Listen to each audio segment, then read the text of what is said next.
What's a hero without a great villain? Well, the MCU has many different types. Some are out for revenge, money, or even world domination. But who's the baddest of them all? Well, here's Team MG's list of the top 20 MCU villains. Dormammu.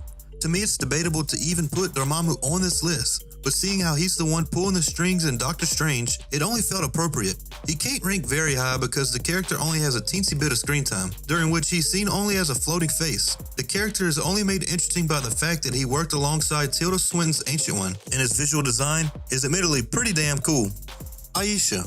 In Guardians of the Galaxy Volume 2, Aisha is a major villain portrayed by the actress Elizabeth Debicki. She is the Golden High Priestess and the leader of the Sovereign, a group of genetically perfect people. She enlists the help of the Guardians to fight an intergalactic battle for her so she doesn't have to get her hands dirty. Director James Gunn said Aisha is not to be screwed with. Her cold demeanor and relentless attitude make her a formidable foe.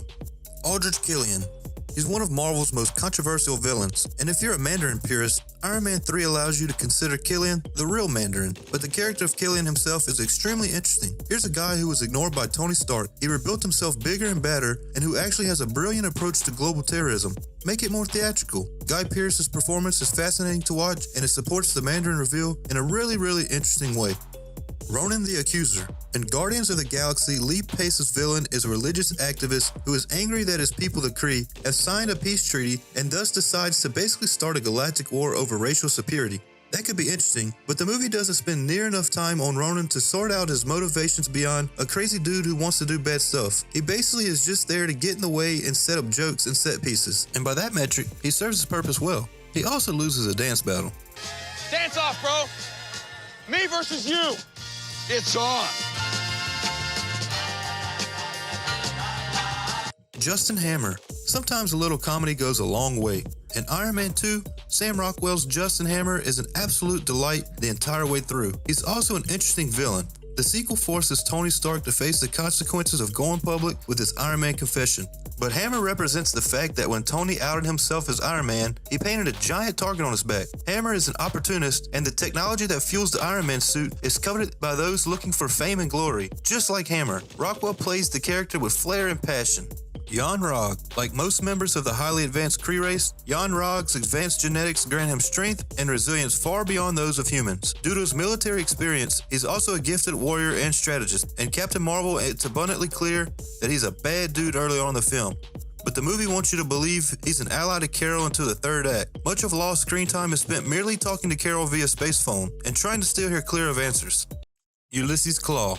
It's hard not to love anyone Andy Serkis plays. Ulysses Klaue is a manipulative, deceitful, greedy, and horrifyingly ruthless individual. He commits murder and mayhem with glee and commands his army of henchmen with an iron fist. Klaue is a corrupt, black market arms dealer, smuggler, and gangster who operates out of South Africa. He is obsessed with gaining vibranium metal at any cost. After a run-in with Ultron that results in the loss of his arm, Klaue comes into conflict once again with Wakanda through his partnership with Black Panther's Eric Killmonger, who we might see later on in this list. Alexander Pierce. In Captain America: The Winter Soldier, Robert Redford's Alexander Pierce is very much a suit-and-tie villain. He has no superpowers or plans to gain any. Instead, he's just an evil dude who's trying to keep Hydra's infiltration of S.H.I.E.L.D. a secret. Maybe his greatest talent was his ability to present his actions as if they were the good of mankind, while he was actually just pushing S.H.I.E.L.D.'s operation in the right direction to serve Hydra's goals. Red Skull. It's a shame that Hugo Weaving didn't seem to enjoy his time in the MCU, because his villainous Red Skull remains one of Marvel's absolute best antagonists to date. The World War II setting of Captain America: The First Avenger demanded a period-appropriate villain, and Weaving's Nazi scientist Red Skull was the perfect fit. Weaving brings a terrifying focus to the role, and the way he kind of just blows Captain America off sets the tone for their relationship. And while it'd be great to see Weaving reprise the role, perhaps we look back on the character so fondly because we're left wanting more. Ultron. James Spader's evil robot, Ultron, was designed to aid the Avengers, and Tony Stark hoped to eventually become their successor. Unfortunately, Ultron decided that Avengers and their goals were part of the problem. Instead, he planned to execute world peace by changing the world. Ultron genuinely believed that his actions would ultimately benefit the Earth, and he saw himself as the next logical step in evolution. Despite being a robot, Ultron was capable of emotion, such as when he was concerned for Scarlet Witch's well-being even after she betrayed him. The irony to all this is that Ultron shares many of the traits from his creator Tony Stark, including the wit, ego, sarcasm, and the ability to make light of a situation. I'm sorry.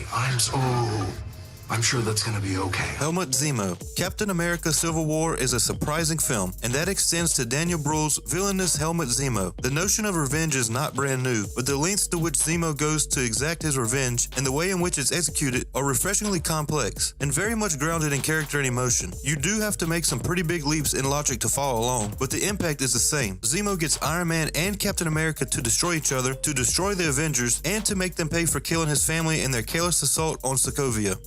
Ironmonger. Ironmonger is the MCU's very first villain, and still one of its strongest. As Howard Stark's former partner and Stark Industries interim CEO, Obadiah Stane grows jealous when Tony Stark takes over the company, to the point where he vows to kill his longtime family friend. While Stane's motivations are a little over the top, they're made believable thanks to a commanding performance by Jeff Bridges, whose verbal exchanges with Tony and Pepper are more intimidating than anything he does in his metal suit.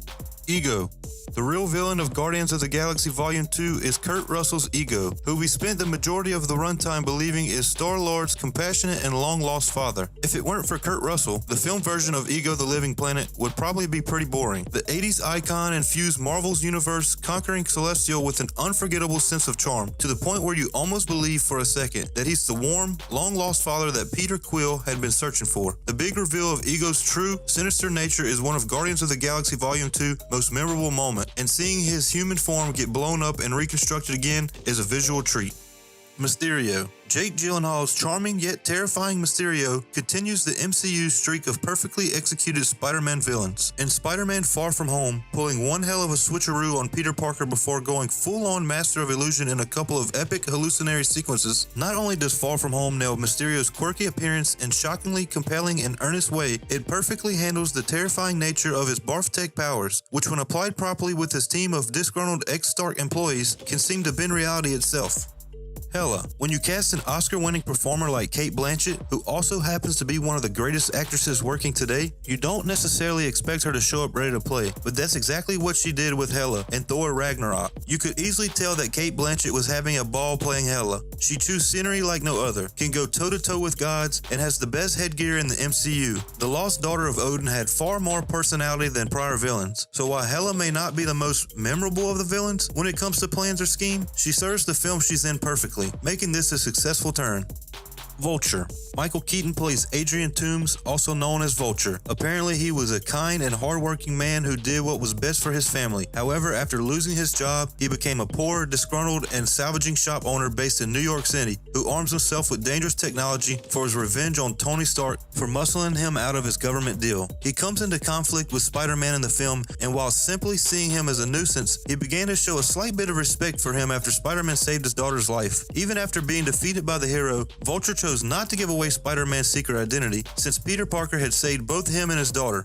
The Winter Soldier. It's almost unfair to call the Winter Soldier a villain, considering that every bad deed carried out by former war hero Bucky Barnes was a result of Hydra's brainwashing, but there's no denying his silent, terrifying presence in Captain America: The Winter Soldier, in which he nearly kills Nick Fury and pushes Steve Rogers to his absolute limit in a series of thrilling hand-to-hand brawls. He's the biggest test that Captain America has faced yet, both physically and emotionally. Eric Killmonger. Black Panther is Marvel Studios' most substantial film to date, and it achieved that through the precise, thoughtful, and bold creative version of director Ryan Coogler. Michael B. Jordan's character Eric Killmonger Stevens is written so well, so compassionately, that it's weird to even call him a villain. It's easy to agree with Killmonger's motives to share Wakandan technology to help oppressed people of African descent all over the world, and even though his methods are extreme, you see his point. Come on now, how rare is it to be moved to tears by a film's antagonist? Loki. From angsty villain to relatable anti-hero, Loki has charmed his way into Marvel fans' heart thanks to Tom Hiddleston's large emotive eyes. Loki has the most appearances of any MCU villain and has the most backstory to explain his constantly changing allegiances. While Loki made the turn towards good guy in later MCU films, he remains the most interesting and layered antagonist Marvel has introduced thus far. Witty, charming, and tragic as the reigning god of mischief, Loki is a perpetual fan no matter what side he's on. Thanos. It's hard to argue with the idea that Thanos is at the top of the charts when it comes to power levels. Possessing the 6 Infinity Stones will do that. But Thanos isn't just the toughest titan on the block. He's also one of the most compelling villains Marvel has put on the screen thanks to a stunning motion capture performance from actor Josh Brolin. Thanos wants to wipe out half the population of the universe, claiming that in doing so, he's sacrificing many to save many by cutting down an overpopulation. Thanos believes that the rest of the universe's inhabitants will thrive. In terms of impact on the MCU characters, yes, Thanos is the biggest badass of them all. That's why he takes the #1 spot on our list. I am inevitable. There you have it. That's our top 20 list. Sound off in the comments and let us know what you think. My name is Chase. Be sure to check out moviegasm.com and help us make this thing explode.